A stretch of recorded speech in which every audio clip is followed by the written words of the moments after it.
नमस्कार सभी दोस्तों को, कैसे हैं आप सब लोग। उम्मीद करते हैं शानदार जिंदाबाद जबरदस्त होंगे दोस्तों, अपनी तैयारी में लगे होंगे दोस्तों। जैसा कि आपको पता है कि हर संडे टू संडे आपको इसमें हम वीकली मॉक टेस्ट का सॉल्यूशन कराते हैं दोस्तों। यूपी पुलिस का भी कराते हैं, एसएससी जीडी का भी कराते हैं दोस्तों। ठीक, तो आज दोस्तों हो चुकी है 16 जून दोस्तों। ठीक, इससे पहले जितने भी मॉक टेस्ट हैं दोस्तों हम सॉल्यूशन कर चुके हैं। अगर आपने नहीं देखे, अगर देखना चाहते हैं तो हमारे चैनल की प्लेलिस्ट बनी है दोस्तों, उसमें जाकर के सारे सॉल्यूशन पड़े हुए हैं, आप देख सकते हैं। तो आज 16 जून हो चुकी है दोस्तों। ठीक, इसमें हम यूपी पुलिस री एग्ज़ाम के लिए 16 जून को जो वीकली मॉक टेस्ट आया है, इसमें हम 20 मैथ के क्वेश्चन देखेंगे दोस्तों। ठीक, बेस्ट कॉन्सेप्ट के साथ आपको एक एक क्वेश्चन समझ में आएगा दोस्तों। हमने 20 के 20 क्वेश्चन दोस्तों यहाँ पर तैयार हैं दोस्तों, आपके सामने देख सकते हैं। एक एक क्वेश्चन आपको बेहतरीन तरीके से बताया जाएगा दोस्तों। तो वीडियो में पहली बार है, वीडियो अच्छा लगे तो दोस्तों के साथ शेयर अवश्य करें। चैनल पर पहली बार है तो चैनल को सब्सक्राइब अवश्य कर लें दोस्तों, क्योंकि अंकित सर के ऐप से रिलेटेड जितने भी मॉक टेस्ट का सॉल्यूशन अपने इसी चैनल पर कराते रहते हैं दोस्तों। तो चैनल को सब्सक्राइब अवश्य कर लें, दोस्तों के साथ शेयर अवश्य करें और एक प्यारा सा कमेंट अवश्य करें, जिससे हमें पता चल सके कि आपने वीडियो देखा है दोस्तों। ठीक, तो यहाँ पर स्टार्ट कर लेते हैं दोस्तों। इसमें देख लेते हैं टोटल नंबर ऑफ क्वेश्चन 150 होते हैं दोस्तों यूपी पुलिस में। और टोटल टाइम कितने होता है, 120 मिनट का होता है, आप जानते हैं। और मार्क कितने होते हैं, 300 नंबर का ये पूरा पेपर होता है दोस्तों। ठीक, तो स्टार्ट टेस्ट कर लेते हैं यहाँ पर दोस्तों। तो माँ सरस्वती जी का नाम लेकर के दोस्तों टेस्ट को स्टार्ट करते हैं, बहुत ही आसान तरीके से। पहला प्रश्न आपके सामने खुल चुका है दोस्तों। ठीक, तो इसको देख लेते हैं। एक स्कूल में 10वीं कक्षा की परीक्षा में लड़कियों का औसत उत्तीर्ण प्रतिशत दिया हुआ है दोस्तों, कितना 85% दिया हुआ है। ठीक, और लड़कों का 83% दिया हुआ है। उस स्कूल के 10वीं कक्षा के सभी लड़कों और लड़कियों का औसत उत्तीर्ण प्रतिशत कितना दिया हुआ है, 83.7%। उस स्कूल की 10वीं कक्षा में लड़कियों की संख्या का प्रतिशत ज्ञात कीजिए दोस्तों। काफ़ी बढ़िया प्रश्न है, इसको आपको पता होना चाहिए। ये मिश्रण नियम से दोस्तों बनेगा, बहुत ही आसान तरीके, क्योंकि इसमें लड़कियों का दिया हुआ है, लड़कों का दिया हुआ है और कुल मिला के टोटल दिया हुआ है दोस्तों। ठीक, तो बहुत ही आसान तरीके से बताएंगे दोस्तों, बने रहे हमारे साथ दोस्तों। तो देख लेते हैं सबसे बढ़िया तरीका क्या हो सकता है दोस्तों। इसमें सबसे बढ़िया तरीका है मिश्रण नियम दोस्तों। तो देख लेते हैं सबसे पहले किस तरीके से ये सवाल को सॉल्व करें दोस्तों। सबसे पहले यहाँ पर बॉय लिख लेंगे। ठीक दोस्तों, सबसे पहले यहाँ पर बॉय लिखेंगे। ठीक, बॉय के बाद में यहाँ पर गर्ल्स लिख लेंगे। ठीक, तो यहाँ पर बॉय का कितना दिया हुआ है वो लिख लेंगे, 83 दिया हुआ, तो दोस्तों यहाँ पर हम 83 लिख लेंगे। ठीक, 83 लिख लेंगे। और लड़कियों की तरफ यहाँ पे 85 दिया हुआ, तो 85 लिख लेंगे। ठीक, और दोनों को मिला के कितना दिया हुआ है वो हम यहाँ पे बीच में लिखते हैं, जैसा कि आप जानते हैं। दोनों को मिला के दिया हुआ है 83.7% दिया हुआ है। अब यहाँ से हम इसमें से घटाएंगे, 85 में से यहाँ पर 83.3 को माइनस करेंगे तो बचेगा 1.3 बचेगा। और जब यहाँ से 83 में 0.7 में से ये 83 जाएगा तो केवल 0.07 ही बचेगा दोस्तों। ठीक, तो यहाँ से इनका रेशियो बन जाएगा कितना, 13:7 का बन जाएगा। ठीक, ये 13:7 का बॉय और गर्ल्स का बन चुका है दोस्तों। ठीक, उसके बाद में पूछा है कि उस स्कूल की 10वीं कक्षा में लड़कियों की संख्या का प्रतिशत पूछा है दोस्तों।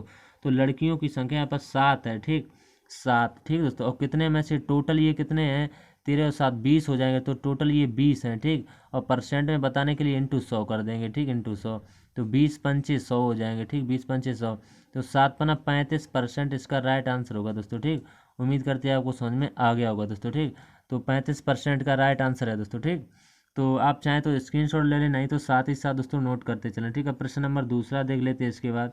ये प्रश्न नंबर दूसरा है दोस्तों। अमर अपनी कार को 2 घंटे के लिए 70 किलोमीटर प्रति घंटा की चाल से चलाता है दोस्तों। ठीक, उस घंटे यानी कि 3 घंटे के लिए 80 किलोमीटर प्रति घंटा की चाल से और 1 घंटे के लिए 40 किलोमीटर प्रति घंटा की चाल से चलाता है, और उसे होम टाउन गिरायनगर पहुंचता है दोस्तों। ठीक, उसकी चाल, औसत चाल आपको बतानी है किलोमीटर प्रति घंटा में, उसकी औसत चाल बराबर। औसत चाल बराबर दोस्तों काफ़ी बढ़िया प्रश्न होता है ये दोस्तों, हर एग्जाम में बनता ही रहता है दोस्तों। ठीक, तो औसत चाल बराबर आपको फॉर्मूला पता होना चाहिए। तो दूरी बराबर होता है चाल गुणा समय दोस्तों, तो इसी फॉर्मूले से हम सवाल को हल करेंगे। सबसे पहले लिखेंगे दूरी। ठीक, तो दूरी बराबर चाल गुणा समय फॉर्मूला होता है दोस्तों। ठीक, दूरी बराबर चाल गुणा समय। ठीक, चाल गुणा समय। अब देख लेते हैं यहाँ पर 2 घंटे में कितना जाता है, 70 किलोमीटर प्रति घंटा की चाल से। तो चाल कितनी है, 70 किलोमीटर प्रति घंटा की चाल से, और 2 घंटे लगाता है, तो यहाँ से दूरी कितनी कवर हो जाएगी, 7×14 यानी 140 की कवर हो जाएगी दोस्तों। ठीक, अब दूसरी बार कितना कहा है कि 3 घंटे में कितना जाता है, यहाँ पर लिखेंगे सबसे पहले दूरी की चाल की साइड में चाल ही लिखेंगे दोस्तों। ठीक, और यहाँ पर समय की साइड पर समय लिखेंगे। तो 8×24 तो 240 जाता है, यहाँ पर दूरी हो जाएगी। फिर तीसरी बार कहा है कि समय कितना लेता है, 1 घंटे का लेता है और 40 किलोमीटर प्रति घंटा की चाल से जाता है। तो यहाँ से कितना दूरी आ जाएगी, 40 किलोमीटर की है। तो टोटल यहाँ पर जोड़ लेंगे, तो टोटल जोड़ेंगे दोस्तों, तो यहाँ पर टोटल जोड़ेंगे तो हो जाएगी 420 हो जाएगी। ठीक, तो 420। तो पूछा क्या है कि उसकी चाल, तो चाल बराबर फॉर्मूला होता है चाल बराबर दूरी, दूरी बटे समय। तो समय कितना लगा हुआ, 2 घंटे यहाँ पर, 3 यहाँ पर और 1 यहाँ पर, 3 2 5 और 1 6, तो 6 से डिवाइड कर देंगे। ठीक, तो 6×7=42 हो जाएंगे। ठीक, 7 से ये कट जाएगा, तो 70 किलोमीटर प्रति घंटा इसका राइट आंसर आएगा दोस्तों। ठीक, उम्मीद करते हैं आपको समझ में आ गया होगा दोस्तों। अब प्रश्न नंबर तीसरा देख लेते हैं इसके बाद। प्रश्न नंबर तीसरा है दोस्तों, ए एक कार का 60% भाग 9 दिनों में पूरा कर सकता है, जबकि बी उसी कार को 7 से 1/2 दिनों में पूरा कर सकता है, यानी 7.5 दिन लगाता है दोस्तों। यदि वे एक साथ कार्य करते हैं तो कार्य कितने दिन में पूरा होगा दोस्तों।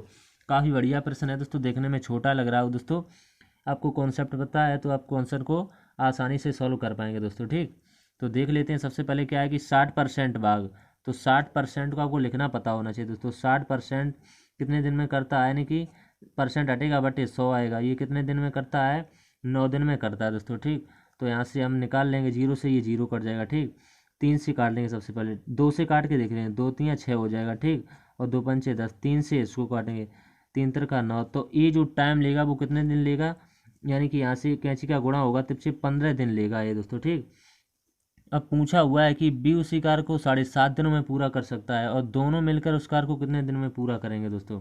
ठीक, तो दोनों दिन की हमें वो पता होनी चाहिए दोस्तों, तभी हम सवाल को हल कर पाएंगे दोस्तों। तो यहाँ पर लिखेंगे 15 इंटू, तो 7.5 को क्या लिख सकते हैं दोस्तों, 7.5 लिख सकते हैं, तो 7.5 यहाँ पर लिख लेंगे। ठीक, फिर दोनों को नीचे जोड़ के लिख लेंगे, एक बार 15 प्लस का 7.5 लिख लेंगे। ठीक, इतना आपको कर लेना दोस्तों। तो ऊपर यहाँ पर मल्टीप्लाई कर लेंगे, आप चाहो तो काट लेंगे सबसे पहले ऐसा ही, तो ऊपर यहाँ पर मल्टीप्लाई आप कर सकते हैं, 15 इंटू 7.5। मल्टीप्लाई ना भी करें दोस्तों, ठीक, तो भी कोई दिक्कत नहीं, क्योंकि कैलकुलेशन में आपको आसानी रहेगी। नीचे आपको जोड़ लेना है, तो हो जाएगा 22.5, तो दशमलव से 0.8 हटा सकते हैं दोस्तों। ठीक, तो 5 से आप इसको काट लें सबसे पहले, तो 5 से यहाँ पर काटेंगे। ठीक, 5 से काटेंगे, 5 एकम 5 हो जाएगा। ठीक दोस्तों, यहाँ पर 2 बचेगा तो 5 25 हो जाएगा। ठीक, अब 5 से काटेंगे तो 5 चौको 20 हो जाएगा। ठीक, 2 बचेगा, यहाँ पर 5 25, यहाँ पर 45 आ गया दोस्तों। ठीक, अब फिर आप 5 से काटेंगे तो 5 नेम 45 हो जाएगा यहाँ पर, और 5 3 15 हो जाएंगे। 3 से इसको काटेंगे, 3 3 9 हो जाएंगे, फिर 3 से इसको काटेंगे, तिरछे 15, तो 5 आंसर निकल के आ गया दोस्तों। 5 दिन लगाएंगे दोनों। ठीक, तो उम्मीद करते हैं हमने आपको बहुत ही आसान तरीके से काट के दिखा दिया है दोस्तों, आपको समझ में आ गया होगा दोस्तों। अब नोट अवश्य करते चलें। तो प्रश्न नंबर अब इसके बाद देख लेते हैं, प्रश्न नंबर ये है, प्रश्न नंबर 4 देख लेते हैं इसके बाद। 4 प्रश्न नंबर है ये। एक वस्तु का अंकित मूल्य 660 रुपये है, दुकानदार इस पर 20% का बट्टा देता है दोस्तों, तो भी उसे 10% का लाभ होता है दोस्तों। ठीक, तो एमपी और सीपी के मध्य इसमें एक रिलेशन होता है दोस्तों। ठीक, वो हम आपको पिछले भी बता चुके हैं दोस्तों। ठीक, आपको पता भी होगा। यदि वह इस वस्तु को 470 रुपये में बेचता है तो उसका लाभ या हानि प्रतिशत 2 दशमलव स्थान तक सही ज्ञात करें दोस्तों। ठीक, काफ़ी बढ़िया प्रश्न है, देख लेते हैं इसको। कितना दिया हुआ है अंकित मूल्य, सबसे पहले देखेंगे कितना दिया हुआ है, 660 दिया हुआ है। ठीक, 660 रुपये दिया हुआ है। ठीक, तो 660 का ही हम निकालेंगे सबसे पहले, कितना का है, 20% का बट्टा देता है, तो 20% का जब बट्टा देगा तो 100 में से 20 को माइनस करेंगे। कोई चीज़ अपने आप में 100 होती है दोस्तों, तो 80 बचेगा, 80/100, तो 2 जीरो से ये 2 जीरो कट जाएंगे। ठीक, यहाँ पर बराबर लिखेंगे। ठीक दोस्तों, और हमें क्या बताना है, उसका हानि या प्रतिशत दोस्तों उसका बताना हुआ है दोस्तों। ठीक, तो इंटू करेंगे, ये 10% का लाभ भी कमाता है तो 110 लिखेंगे। ठीक दोस्तों, तो लाभ कमाएगा तो 100 में प्लस होता है, और हानि होगी दोस्तों तो या छूट देता है तो 100 में से माइनस होता है दोस्तों। ठीक, अब बटे 100 हो जाएगा, 1 जीरो से ये 1 जीरो कट जाएगा, 11×6 66 हो जाएगा। ठीक, तो एक्स की वैल्यू यहाँ से कितनी निकल के आएगी, एक्स की वैल्यू यहाँ से, ये 8 बचा हुआ है तो 8×6 48 हो जाएंगे, और ये कि 0 बचा हुआ है तो ये 0 हो जाएगा, तो एक्स की वैल्यू यहाँ से 480 आ जाएगी दोस्तों। अब हमें पता करना है कि उसको प्रतिशत उसका पता करना है। ठीक, तो हमें बेचता कितने में है, ये दिया हुआ कितने में बेचता है, 470 में बेचता है। ठीक दोस्तों, तो हानि बराबर फॉर्मूला आपको पता होगा, हानि बराबर क्या होता है दोस्तों। ठीक, हानि बराबर होता है क्रय मूल्य और माइनस का विक्रय मूल्य दोस्तों। ठीक, क्रय मूल्य माइनस का विक्रय मूल्य, ये फॉर्मूला होता है। ठीक, तो क्रय मूल्य कितना दिया हुआ है, 480 हमने निकाल लिया है दोस्तों। ये क्रय मूल्य ही हमने दोस्तों एक्स माना हुआ था। ठीक, ये क्रय मूल्य हमने माना हुआ था, ठीक दोस्तों। अब 480 यहाँ पर है और माइनस करेंगे, ठीक। विक्रय मूल्य कितना है 470 कह रहे हैं, तो 470 लिख लेंगे यहाँ पर। तो 480 में से जब 470 जाएगा तो कितना बचेगा दोस्तों, आपको पता है केवल 10 बचेगा, ठीक 10। तो प्रतिशत हानि कितने की हो रही है, 10 की। किस पर हो रही है, ये 480 पर हो रही है, इंटू 100 करेंगे, ठीक। तो एक जीरो से एक जीरो ये कट जाएगा दोस्तों, ठीक। तो ऊपर कितना बचा हुआ है यहाँ पर देख लेते हैं, ऊपर ये 100 बचा हुआ है, ठीक 100। और 100/48, जब 100 में आप 48 का भाग देंगे तो आ जाएगा 2.08% की हानि होगी दोस्तों, ठीक। उम्मीद करते हैं आपको समझ में आ गया होगा। प्रश्न नंबर 5 देख लेते हैं इसके बाद। 5 प्रश्न दोस्तों काफ़ी बढ़िया है, ये बोर्ड मास पर होगा दोस्तों, ठीक। तो इसको हम देख लेंगे, बहुत ही आसान तरीके से आपको बताएंगे, ठीक। तो यहाँ पर देख लेते हैं कितना लिखा हुआ है, 40 माइनस का 3/4। का को दोस्तों पहले हल करना होता है, आप जानते होंगे। यहाँ पर 32 हो जाएगा, ठीक, क्योंकि का की जगह पर गुणा होता है, ठीक। यहाँ पर 37 लिखेंगे माइनस 3/4, और का की जगह पर गुणा, और 34 में से 6 ये माइनस हो जाएंगे, ठीक दोस्तों। तो अब इसको अगली स्टेप में देख लेते हैं, यहाँ पर क्या हो जाएगा, ठीक। 4 से आप इसको कटाएंगे, 8 चौको 32 हो जाएंगे। जो कट रहा है उसको कटाते चलेंगे दोस्तों, ठीक। और जो नहीं कट रहा है उसको हम ऐसे ही लिखते चलेंगे। तो ऊपर हो जाएगा 40 मान 8 24 हो जाएगा, ठीक। नीचे यहाँ पर कुछ अभी नहीं कटेगा क्योंकि यहाँ पर केवल घट जाएगा। तो 34 में से आपको केवल 6 को माइनस कर देना है दोस्तों, ठीक। तो 34 में से आप 6 को माइनस करेंगे, भाई आपको वहाँ पर लिख लेना है। तो उसको तो दोस्तों बाद में लिखेंगे, सबसे पहले ये नहीं कट रहा है तो इसको ऐसा ही उतार देंगे, ठीक 3/4। और ये कोष्टक में जो बचेगा कितना बचेगा, 28 बचेगा, तो इसको ऐसा ही लिखे। अब ये कट जाएगा, यहाँ पर गुणा है, अब ये कट जाएगा से 7 से, 7 चौक 28 हो जाएगा। तो ऊपर जब घटाएंगे तो ऊपर 40 में से 24 माइनस होगा तो कितना बचेगा, 16। और नीचे भी यहाँ पर 37 बचा हुआ है, यहाँ पर 3 बचा हुआ है, ठीक दोस्तों। तो अब इसको आसानी से गुणा हो जाएगा, इसका 7 21 हो जाएगा। तो यहाँ पर कितना है, 37 है दोस्तों, ठीक। 37 माइनस 7 21।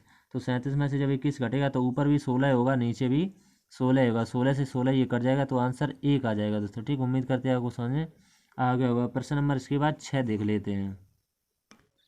किसी कक्षा में 40 छात्रों का औसत भार 60 किलोग्राम है दोस्तों। जब कक्षा में 10 नए छात्र शामिल होते हैं तो औसत भार 64 केजी हो जाता है। यदि 5 नए छात्रों का औसत भार 72 किलोग्राम है दोस्तों, तो शेष 5 नए छात्रों का औसत भार किलोग्राम में ज्ञात करें दोस्तों। काफ़ी बढ़िया प्रश्न है, इसको देख लेते हैं। तो शेष जो 5 दिए हुए हैं, शेष 5 कितने हैं, नए हैं दोस्तों, ठीक। 5 नए, इनका हमें किलोग्राम में भार बताना है। तो इनका किलोग्राम में भार हम पी मान के चलेंगे, ठीक दोस्तों। पी का जो वैल्यू आएगा भाई हमारा राइट आंसर हो जाएगा दोस्तों, ठीक। तो पहले कितना आया 40, तो 40 इंटू 60 करेंगे। 40 छात्रों का औसत भार कितना आया तो इनका योग कितना हो जाएगा, 40 इंटू 60 हो जाएगा। फिर प्लस लगाएंगे, फिर अगली बार कितना है 5, फिर 5 आ जाते हैं नए, तो 5 इंटू 72 हो जाएगा, ठीक। 5 इंटू 72 कर देंगे। फिर इसके बाद का है कि प्लस करेंगे, 5 नए आ जाते हैं, उनको देख लेते हैं। 5 नए आ जाते हैं तो 5p हो जाएगा। 5p बराबर 50 इंटू 50 इंटू कितना हुआ है, 50 इंटू कितना करेंगे, 64 करेंगे, ठीक। 50 इंटू 64। अब इसके बाद इस समीकरण को दोस्तों सॉल्व कर लेंगे, आंसर आ जाएगा। यहाँ पर गुणा हो जाएगा, 6 चौक 24 हो जाएगा, 2 जीरो आ जाएंगे, ठीक। प्लस यहाँ पर 72 पंचे कितना होता है, 360 होगा, तो 360 लिख लेंगे। प्लस 5p है तो 5p लिख लेंगे। यहाँ पर मल्टीप्लाई 64 पंचे कितना होता है, 3200, तो 3200 यहाँ पर लिख लेंगे, ठीक। अब जो यहाँ पर देख लें तो यहाँ पर 5p इसको इधर लाएंगे, 5p को। अब इनको जोड़ना है, इसमें से माइनस कर देना है, तभी आपका आंसर आएगा। तो 3200 इधर लाएंगे, 3200 माइनस इनको जोड़ेंगे, 2400 360 कितना हो जाता है, यानी 2760 हो जाता है। तो इसमें से इसको माइनस कर देंगे तो 5p बराबर कितना आ जाएगा, 440 आ जाएगा। तो p बराबर 5 से इसको काटेंगे, 5 अट्ठे 40, 5 अट्ठे 40, तो p बराबर 88 आ गया दोस्तों। तो p बराबर 88 किलोग्राम इसका राइट आंसर होगा दोस्तों। दिखाई भी दे रहा है, ऑप्शन नंबर ए में दिया हुआ है, ठीक। उम्मीद करते हैं आपको समझ में आ गया होगा दोस्तों। प्रश्न नंबर 7 देख लेते हैं इसके बाद। प्रश्न नंबर 7 है दोस्तों, अनुपात समानुपात से 3 संख्याएं दी गई हैं। यदि पहली दूसरी संख्या का अनुपात 2:7 तथा दूसरी और तीसरी संख्या का अनुपात 5:8 है, तो पहली और तीसरी संख्या का अनुपात क्या होगा दोस्तों। काफ़ी बढ़िया प्रश्न है। संख्याएं हैं ए, बी और सी, कुछ भी मान लें दोस्तों आप। तो पहली का कितना दिया हुआ है, पहली और दूसरी का 2:7 दिया हुआ है। दूसरी और तीसरी का दिया हुआ है 5:8। तो खाली जगह भर लेंगे, आपका आंसर आ जाएगा, ठीक। तो यहाँ पर कितना हो जाएगा 10, यहाँ पर हो जाएगा 35 हो जाएगा यहाँ पर, और यहाँ पर हो जाएगा 8 से 56 हो जाएगा। तो पहली और तीसरी का अनुपात पूछा है, तो पहली और तीसरी का अनुपात हो जाएगा 5:28 दोस्तों, ठीक। उम्मीद करते हैं आपको समझ में आ गया होगा दोस्तों, ठीक। 5:28 का राइट आंसर हो जाएगा।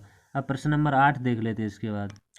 एक रेलगाड़ी बिना रुके दोस्तों ठीक स्टॉप पेज पर दिया हुआ 50 किलोमीटर प्रति घंटा की औसत गति से और रुकने के साथ 40 किलोमीटर प्रति घंटा की औसत गति से चलती है।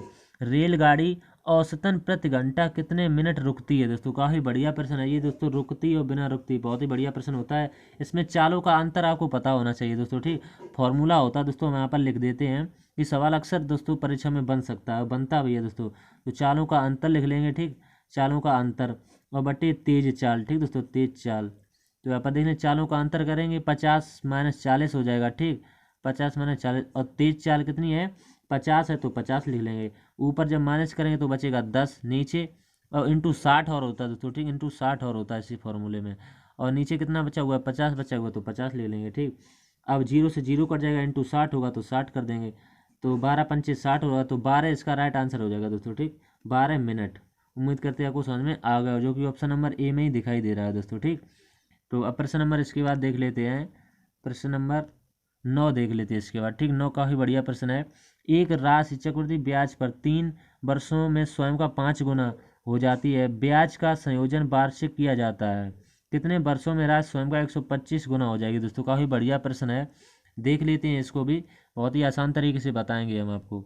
तो कोई राशि है दोस्तों, हमें पता नहीं है वो राशि क्या है दोस्तों। आप चाहो तो एक्स मान लो, नहीं तो पी मान लो, कुछ भी मान के कर सकते हैं दोस्तों। आंसर जो एक्स या पी की वैल्यू होगी वही आपका आंसर आएगा दोस्तों ठीक। तो राशि आपको पता नहीं तो एक्स मान के कर लेंगे दोस्तों, क्योंकि क्वेश्चन हमें तो आसान बनाना है। तो एक्स की राशि है, 100 रुपये की राशि दोस्तों। तो उस पर सबसे पहले 3 वर्ष में कितना दोस्तों वो मिलेगा ब्याज, तो 3 वर्ष यहाँ पर लिखेंगे। और कह रहे हैं कि 5 गुना हो जाती, तो इसको 5 गुना करेंगे। तो यहाँ पर ये 5 गुना हो जाएगी, यहाँ पर कितनी हो जाएगी, 5x हो जाएगी ठीक दोस्तों। फिर ये 5 गुना होगी, यहाँ पर 3 वर्ष फिर यहाँ पर लगेंगे दोस्तों, फिर 3 वर्ष लगेंगे। तो ये फिर यहाँ पर 5 गुना हो जाएगी, तो 5 25 हो जाएगी ठीक दोस्तों, 5 25 हो जाएगी। अब इसके बाद में फिर 3 वर्ष का समय होगा दोस्तों, यहाँ पर फिर 3 वर्ष का समय होगा, फिर ये 5 गुना होगी, क्योंकि हमें 125 पद तक पहुँचना है, 125 गुना कराने हैं। तो 25 पंच 100, तो कितना समय लगा, 3 वर्ष यहाँ पर लगे हैं, 3 यहाँ पर लगे हैं और 3 यहाँ पर।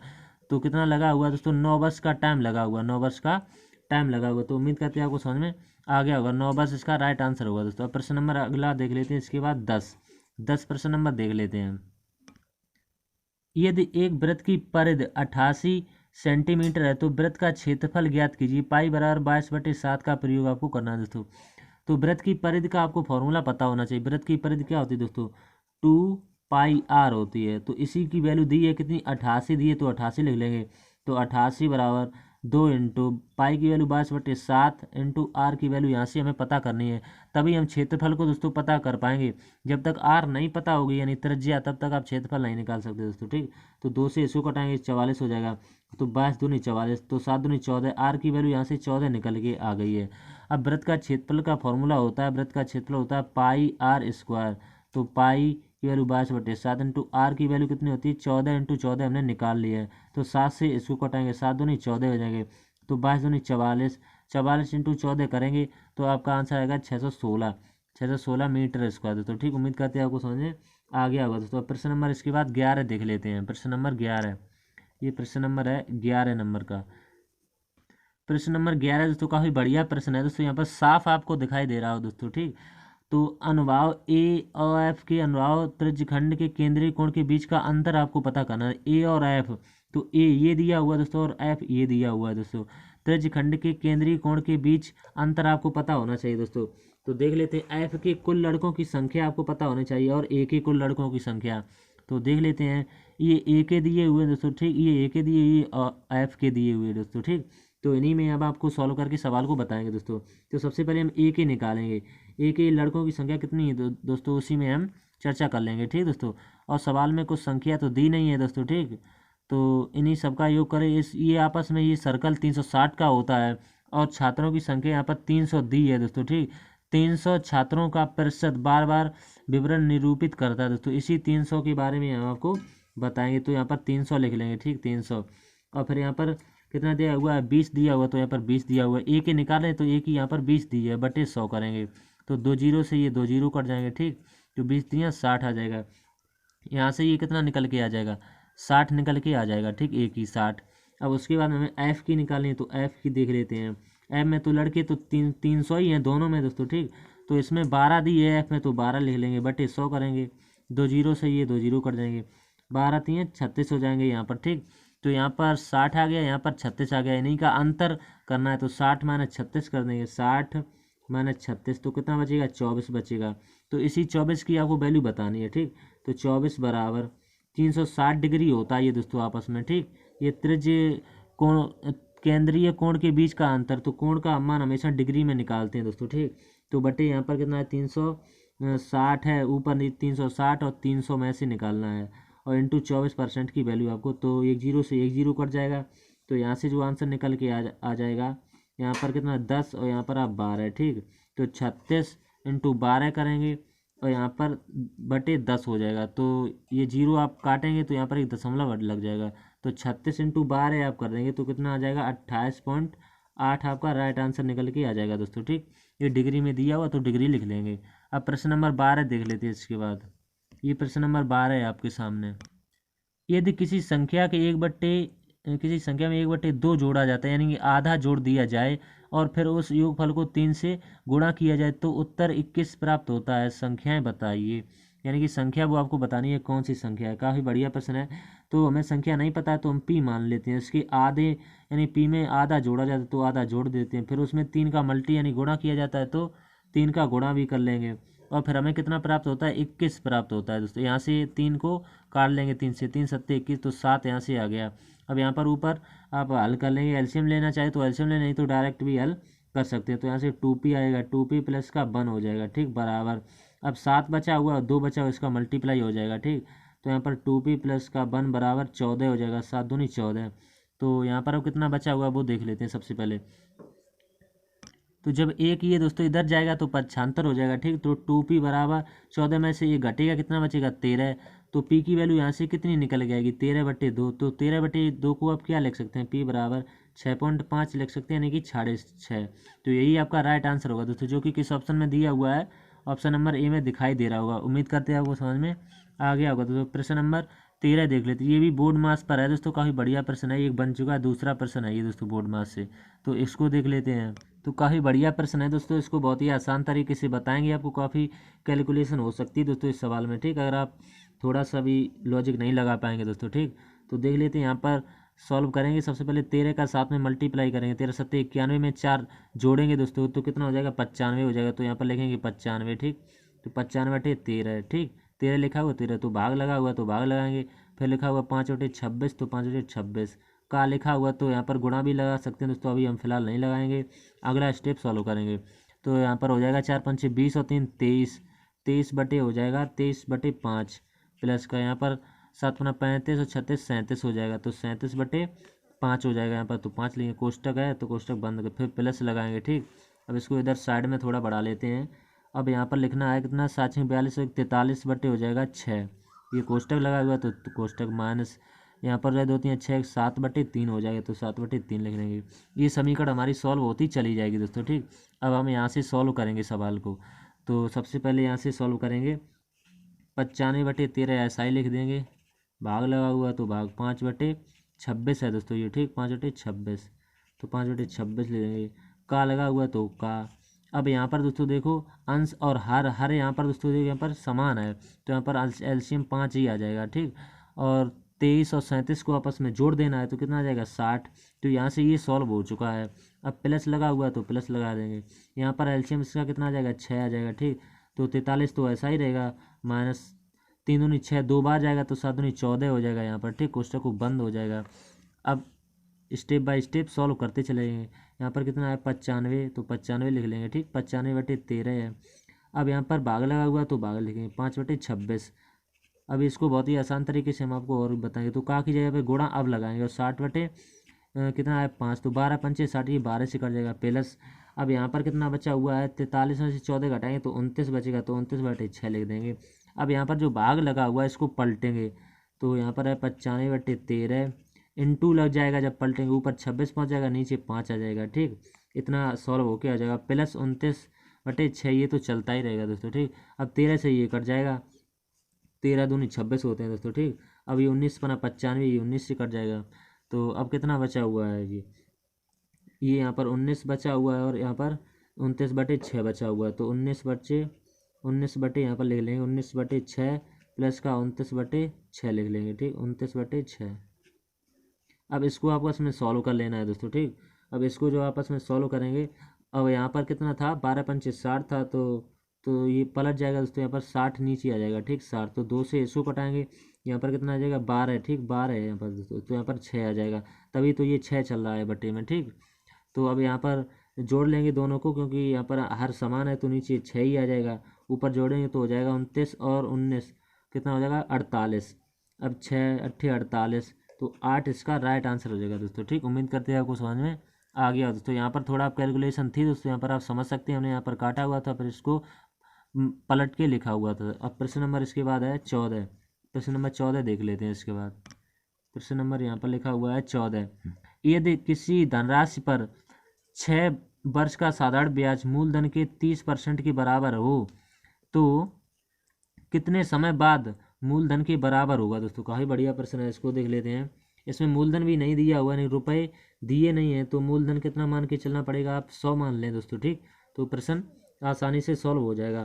तो ब्याज यहाँ पर कितना मिलेगा 30% का, तो 30 रुपये यहाँ पर ब्याज मिल जाएगा, ठीक। और समय कितना का है, यानी t बराबर 6 का, तो r की वैल्यू आपको यहाँ से पता चल जाएगी।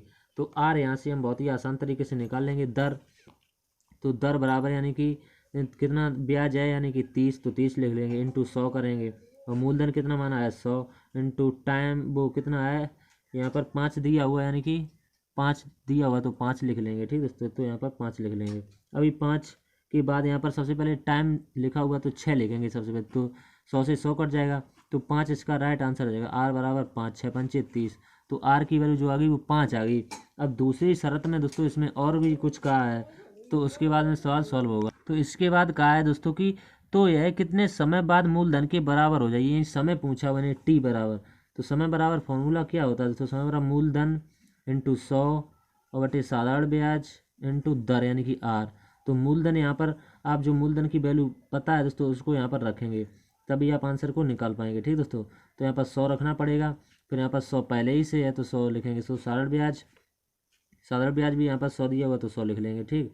अब यहाँ पर 5 वर्ष जो हमने आर निकाला था वो लिख लेंगे 5, तो 100 से ये 100 कट जाएगा, 20 पंचे 100, तो 20 वर्ष इसका राइट आंसर हो जाएगा दोस्तों, ठीक। उम्मीद करते हैं आपको समझ में आ गया होगा। इसके बाद प्रश्न नंबर 15 देख लेते हैं। यहाँ पर प्रश्न नंबर 15 प्रश्न में क्या कहा है देख लेते हैं।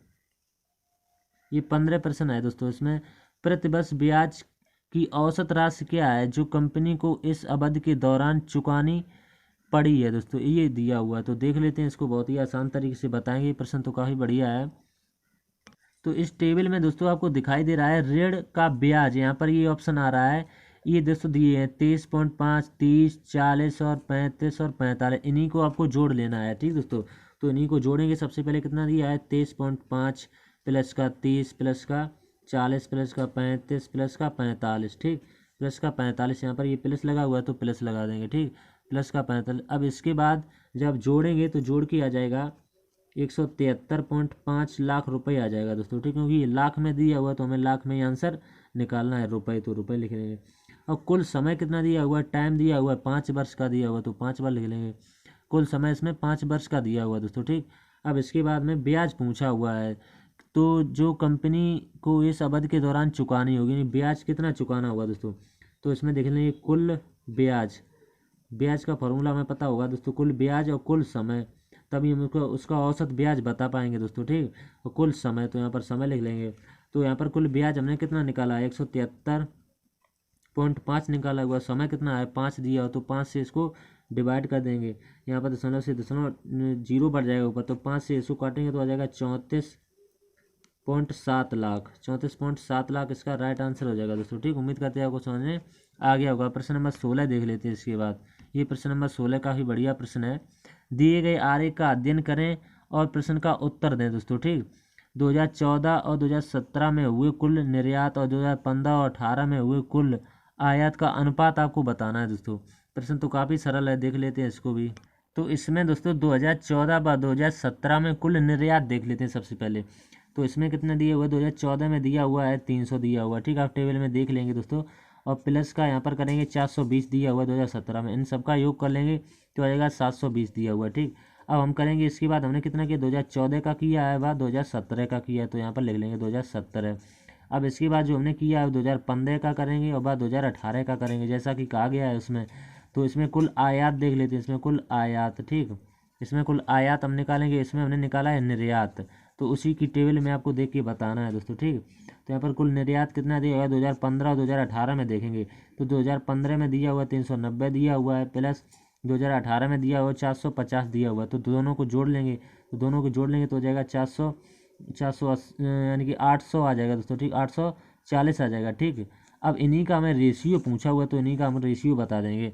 तो कितना पूछा हुआ है, 720 अनुपात 840, तो 0 से 0 कट जाएगा, 12 से कट जाएगा, 5×6 = 72, 12×7 = 84, तो 6:7 इसका राइट आंसर हो जाएगा दोस्तों, ठीक है। अब प्रश्न नंबर 17 देख लेते हैं। इसके बाद 17 प्रश्न में क्या पूछा हुआ है, यदि एक वर्ग का विकर्ण 10 सेंटीमीटर है तो वर्ग का क्षेत्रफल सेंटीमीटर स्क्वायर में किया होगा। दोस्तों काफ़ी बढ़िया प्रश्न है, इसमें वर्ग का आपको क्षेत्रफल पता होना चाहिए दोस्तों, ठीक।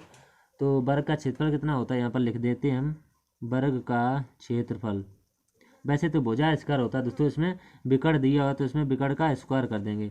तो विकर्ण 10 दिया हुआ, 10 का स्क्वायर होगा, बटे 2 और होता है तो बटे 2 कर देंगे। तो 100 का स्क्वायर कितना होता है, 100 में 2 से डिवाइड करें तो आ जाएगा 50 सेंटीमीटर स्क्वायर इसका राइट आंसर हो जाएगा दोस्तों, ठीक।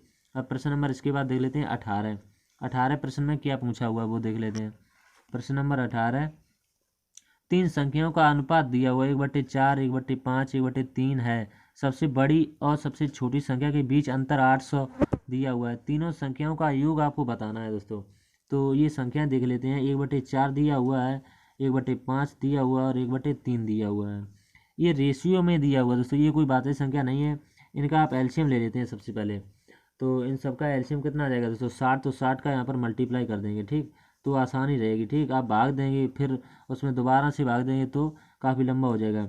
तो यहाँ पर आ जाएगा 15×4, तो ए बी सी कोई संख्या आप मान लें, ठीक। तो ए 15 निकल के आ जाएगी, तो बी में यहाँ से भाग लेंगे 12×5 = 60, तो बी 12 निकल के आ जाएगी, और सी कितनी 20 निकल के आ जाएगी, ठीक। यही रेशियो निकल के आ गया है। अब पूछा हुआ है सबसे बड़ी, तो इसमें सबसे बड़ी 20 दिखाई दे रही है, और सबसे छोटी संख्या के बीच, सबसे छोटी से 12, इन्हीं के बीच अंतर हमारे हिसाब से 8 का है सवाल में, 800 का बता रहे हैं। तो एक की वैल्यू कितनी आ जाएगी, यहाँ से देख लेते हैं, एक की वैल्यू यहाँ से आ जाएगी 100। अब पूछा हुआ कि तीनों संख्याएं यानी कि तीनों संख्याओं का योगफल कितना होगा, तो 15, 12 और 20 को जोड़ेंगे तो हो जाएगा 47। तो 47 से इसमें मल्टीप्लाई कर दें तो आंसर आ जाएगा 4700। तो उम्मीद करते हैं आपको समझ में आ गया होगा। प्रश्न नंबर इसके बाद देख लेते हैं 19 नंबर में क्या पूछा हुआ ये देख लेते हैं।